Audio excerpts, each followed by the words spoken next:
வணக்கம். இன்றைய தலைப்பு நுகர்வோர் அமைப்பு மற்றும் மனித உரிமைகள் சாசனம்.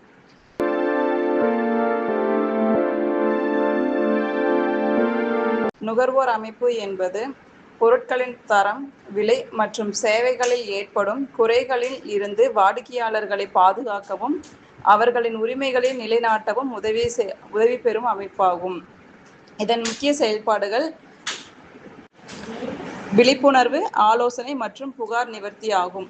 விழிப்புணர்வு என்பது பொருட்கள் வாங்கும் போது ஏமாற்றப்படுவதை தடுக்க நுகர்வோருக்கு விழிப்புணர்வை ஏற்படுத்துதல். ஆலோசனை, தவறான வணிக முறைகள் மற்றும் ஏமாற்றுகளுக்கு எதிராக சட்ட ரீதியாக எவ்வாறு போராடுவது என்பது குறித்த வழிகாட்டுதல்களை வழங்குதல். புகார் நிவர்த்தி, வாடிக்கையாளர் சார்பாக நுகர்வோர் நீதிமன்றத்தில் பதிவு செய்து இழப்பீடு பெற்று தருதல். நுகர்வோர் பாதுகாப்பு சட்டத்தின் கீழ் பொருட்கள் வாங்கும் ஒவ்வொரு நுகர்வோருக்கும் பின்வரும் 6 அடிப்படை உரிமைகள் உள்ளன. பாதுகாப்பு உரிமை, வாழ்க்கை மற்றும் உடலுக்கு ஆபத்தான பொருட்களில் இருந்து பாதுகாப்பு பெறுதல். 2. தகவல் அறியும் உரிமை, பொருட்களின் தரம், அளவு, தூய்மை, விலை குறித்த தகவல்களை தெரிந்து கொள்ளுதல். 3. தேர்வு செய்யும் உரிமை, தேர்வு செய்யும் உரிமை என்பது போட்டி விலையில் பலதரப்பட்ட பொருட்களில் இருந்து வழங்கக்கூடிய தனக்கு தேவையான பொருட்களை தேர்ந்தெடுத்தல். 4.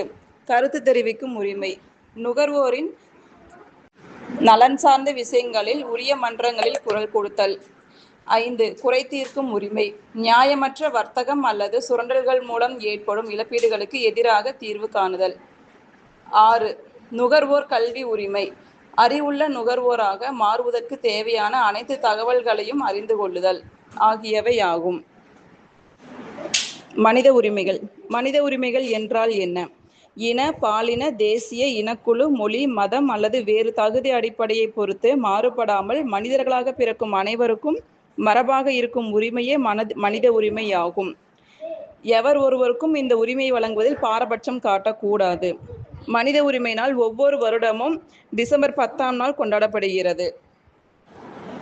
மனித உரிமைகள் ஆவன: 1. மனிதன் தன்மானத்தோடும் சுதந்திரத்தோடும் வாழுகின்ற உரிமைகள். 2. மனிதனின் வாழ்வில் அடிப்படை தேவைகளுக்கான உரிமைகள் இதில் அடங்கியுள்ளன. இவற்றை பறிக்க இயலாது. 3. மனித உரிமைகள் பன்னாட்டு அளவில் அங்கீகரிக்கப்பட்டவை.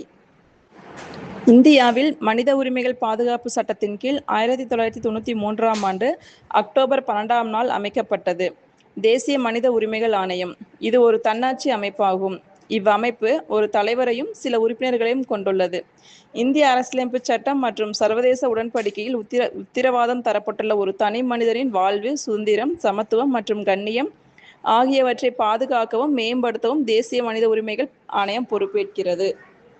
தேசிய மனித உரிமைகள் ஆணையத்தின் பணிகள்: மனித உரிமை மீறல் அல்லது அத்தகைய மீறல் குறித்து அரசு ஊழியர் அலட்சியம் காட்டுதல் ஆகியவை மீது விசாரணை நடத்திடுதல்.